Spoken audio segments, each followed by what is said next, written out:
sarà Conegliano. Benvenuti al Meteo. Pressione in aumento, l'anticiclone dunque tenta di riconquistare il nostro territorio e in fin dei conti ci riuscirà regalando una bella giornata. Nel dettaglio sul Veneto la grafica di mercoledì 19 agosto ci mostra che avremo un tempo asciutto e stabile con ampio soleggiamento su tutti i settori. Il cielo si presenterà sereno o al massimo con qualche velatura.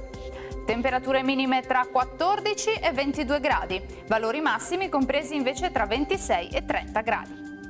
Ci spostiamo ora sul Friuli Venezia Giulia dove non cambia la situazione, anche qui infatti il sole sarà il protagonista con cielo terso e limpido e senza piogge.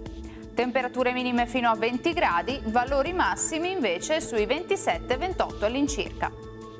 Infine stesso scenario anche sul Trentino Alto Adige con condizioni di bel tempo asciutto e stabile e anche di ampio soleggiamento, non sono previste precipitazioni. Temperature minime sui 13 gradi, massime invece fino a 30 all'incirca.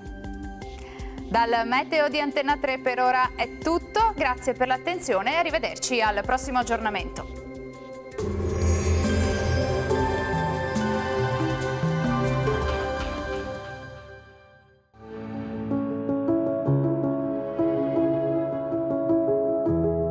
Ad accogliervi sarà Conegliano.